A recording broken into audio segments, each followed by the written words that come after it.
بسم الله الرحمن الرحيم. الحمد لله رب العالمين، والصلاة والسلام على خير خلق الله محمد وعلى آله وأصحابه الكرام وتابعيهم بإحسان إلى يوم الدين.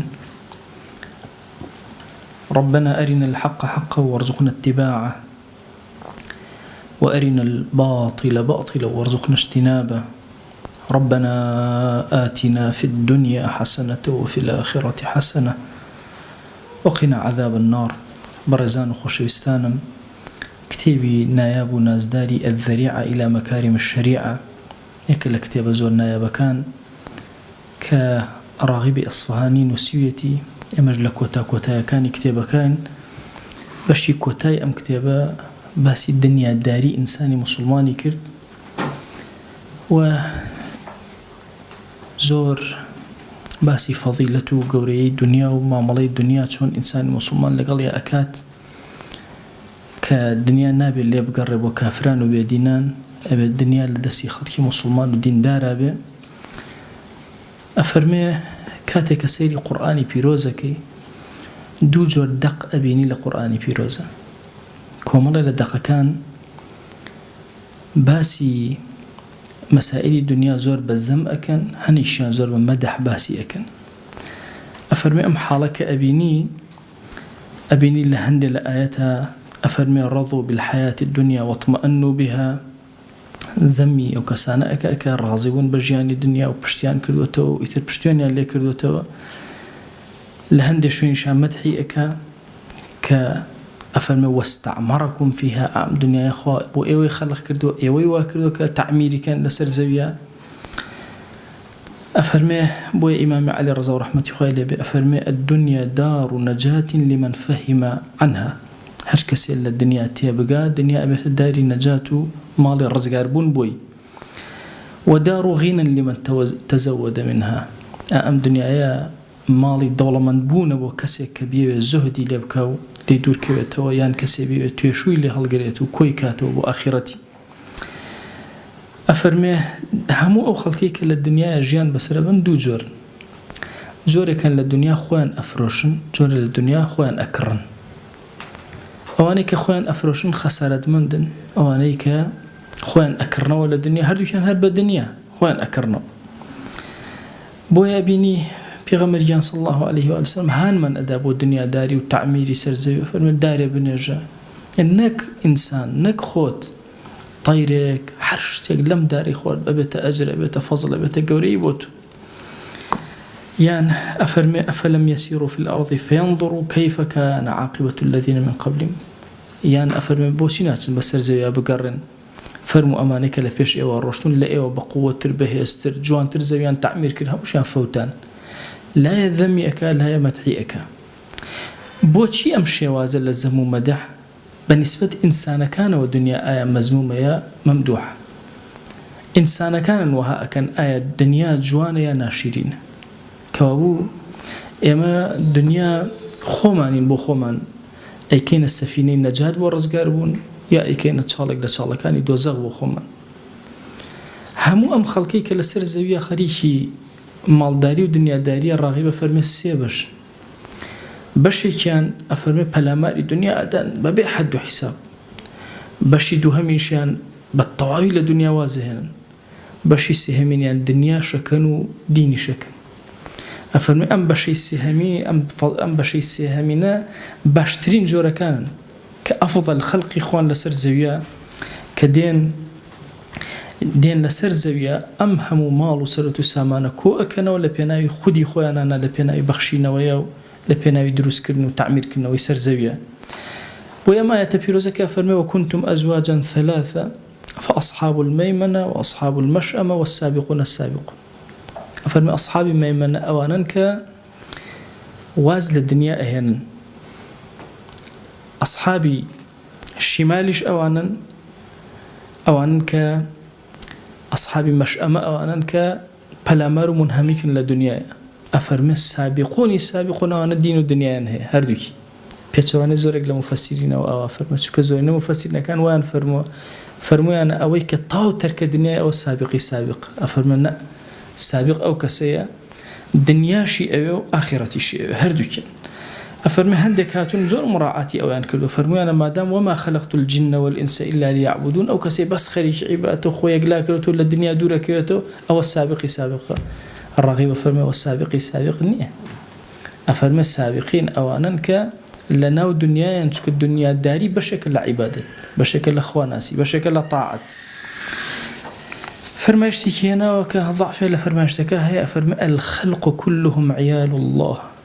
هرشي أم مخلوقاتي سرزويتو إبني كأنما خانوادي إلهين طبعا كلمة عيال الله هندي فرمي أنا دروزني بكار بلام لأوتي إمام عمر ولزور شويني ترى بكار هاتوا كأهلي خوال سرزوية عيالي خوال سرزوية خانوادي خوال سرزوية همو مخلوقاتي خوال همو أواني كدروس كراون أفرمي لم فرماجتها قرتي ضعفي كتيا أفرمي أم مخلوقاتاني هم كأنما هل هميان خانوادي رب العالمين بين بيرشاي وخوتان أفرمي شي فأحب الناس إليه أنفعهم لعياله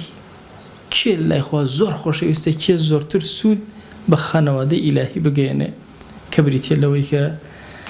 أم خلقاني إخوة عبدكاني إخوة لسرزوية سودي لور بقرن كوابو لروي الدنيا داري مادة داري هر كسي خلق زورتر لروي مادة وإسفادي ليبكى أفضل تريني مخلوقات الله إخوة جل جلاله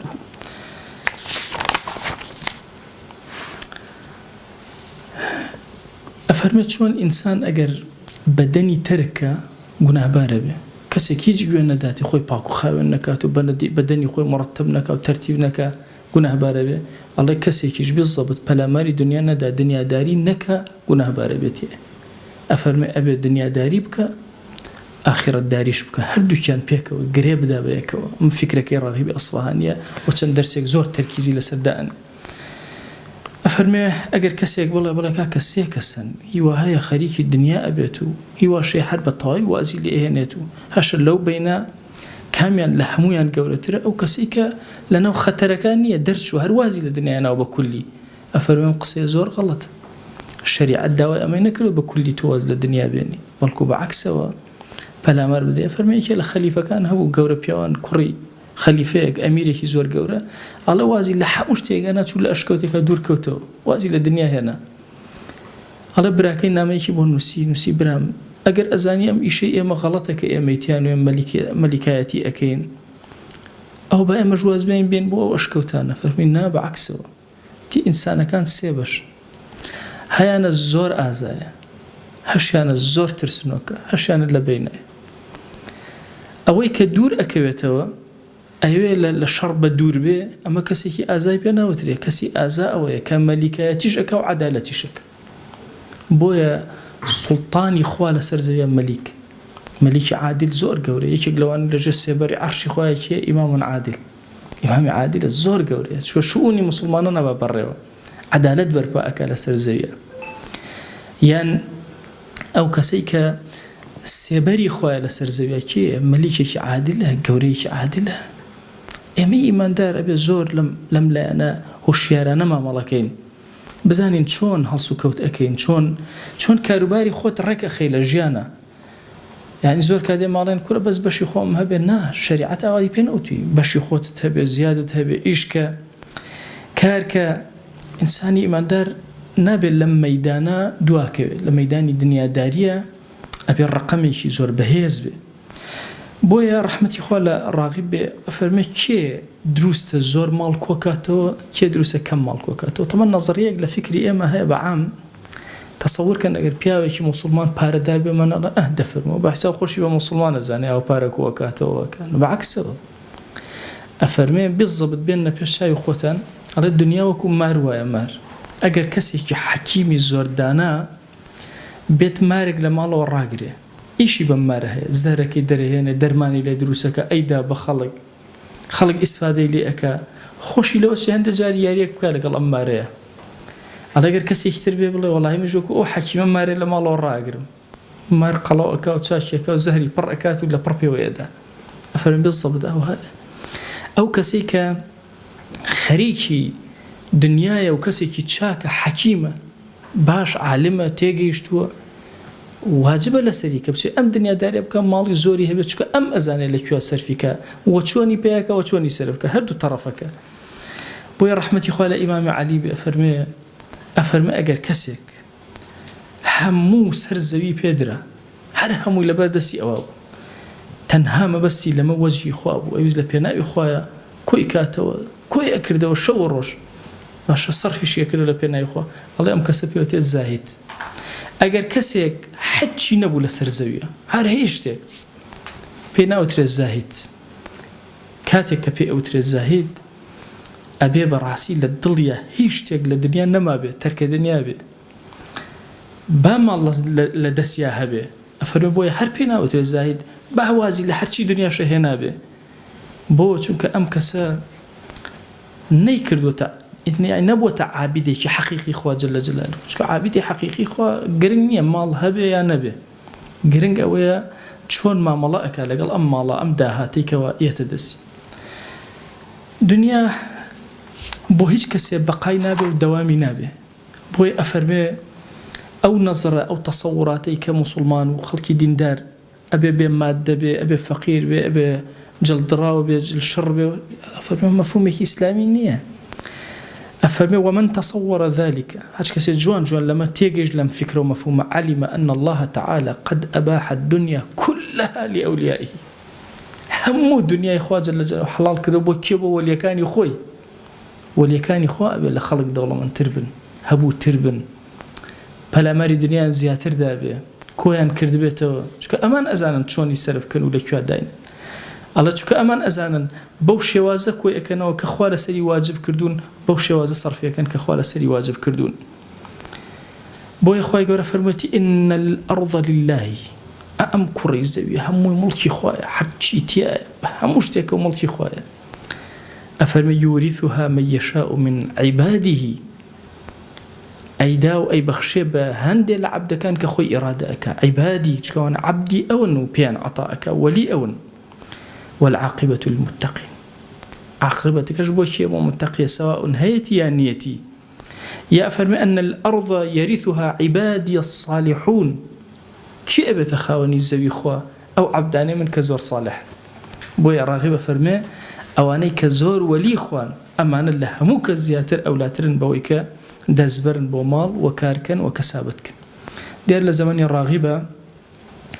فكري أميك إنساني مسلمان دور كويته لە خەڵک هیچی نەبێ ڕوت و ڕەجاڵ بێ مە زۆر بووە بۆیە ئەوەندە تەرکیز لەسەر ئەو لایەنەکە کە خەڵکی موسڵمان بچێتەوە ناو بازار. طبعا ئێمەش هەر وایە تەسەوورکەن 100 ساڵی ڕێکە لە دوای ڕوخانی خلافەتی ئیسلامی و حتا ئەمڕۆ وتراوە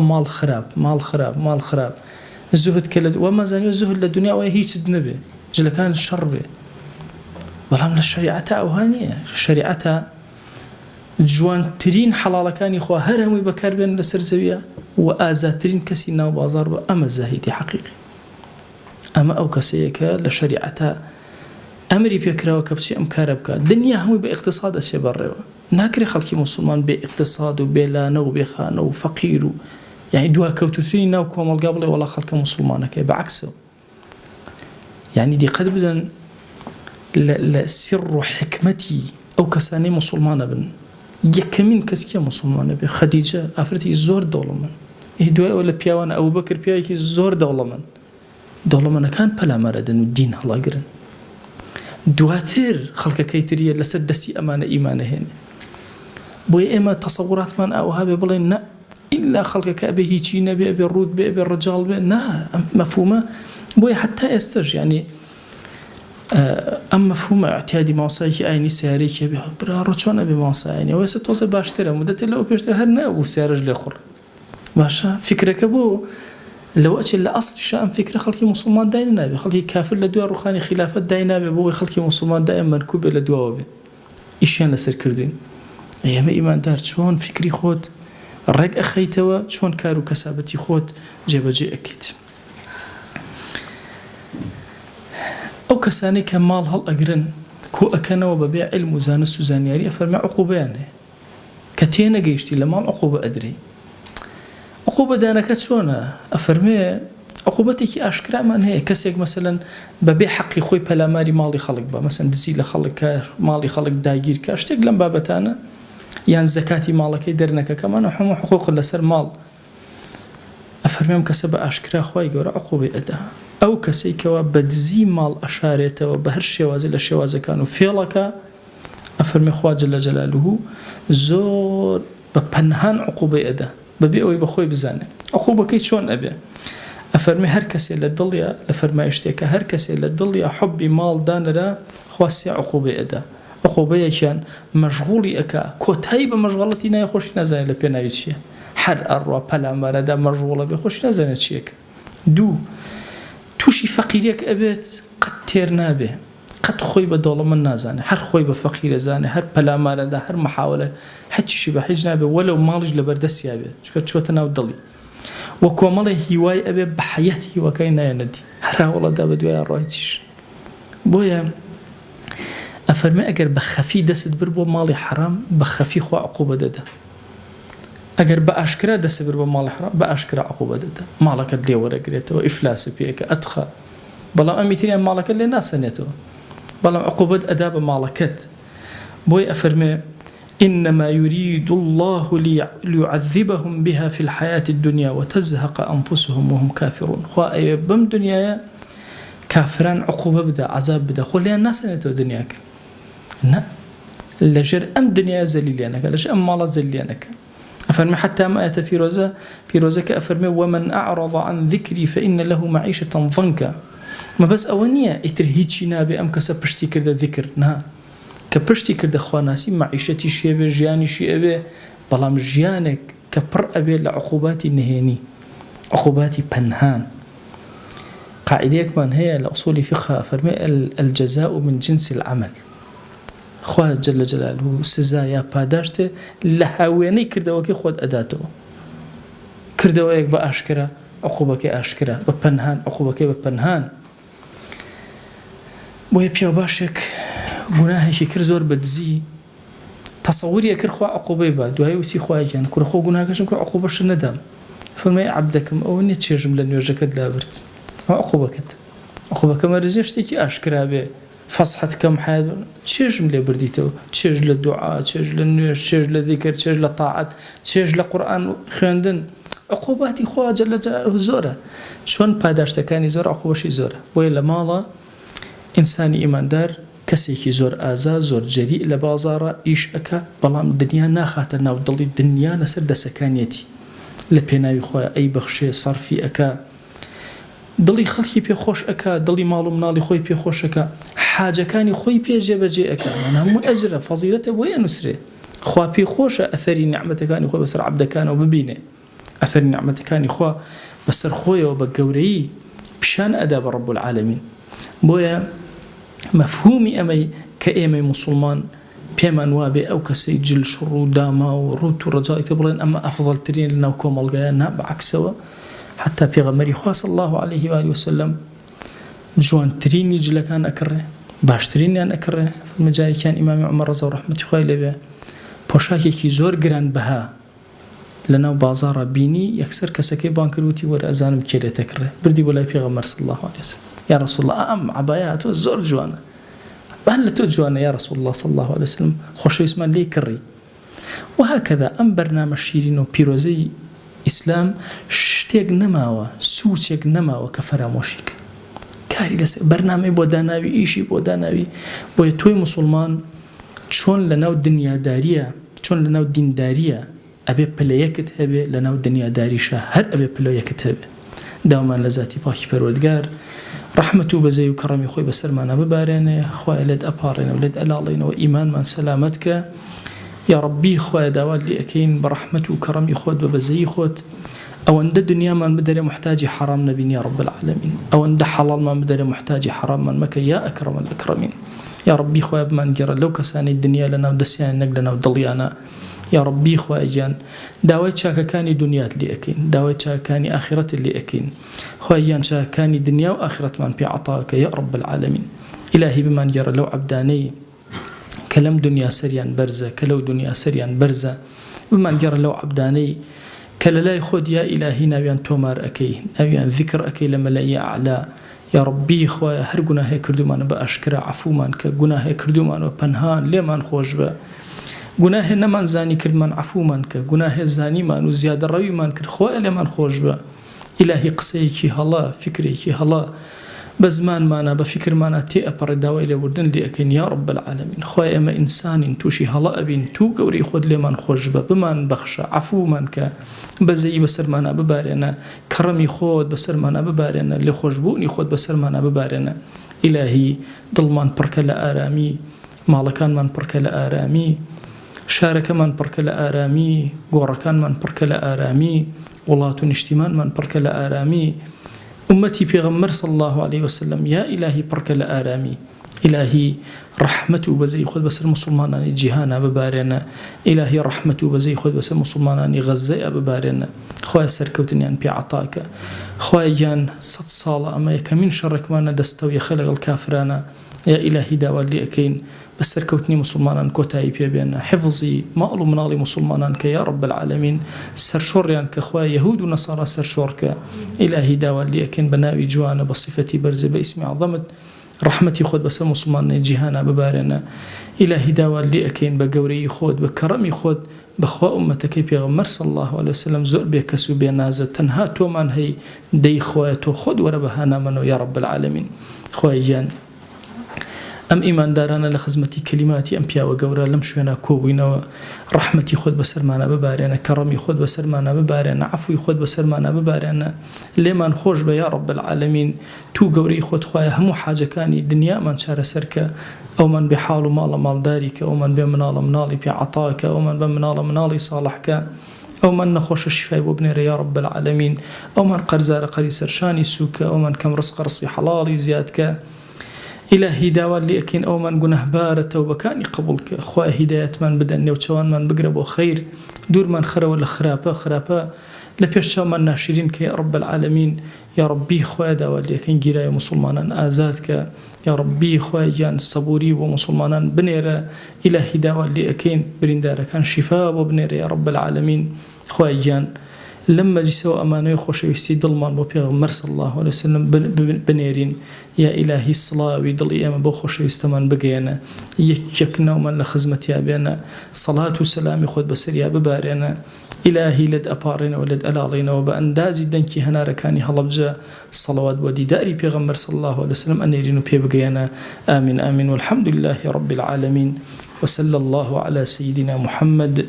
وعلى آله وصحبه وسلم تسليما كثيرا أبدا إلى يوم الدين. خواهي قول لقناهي من الشيء وجبوري وخالي من قبولك، وخواهي قول توفيقهم وليك ما مدى.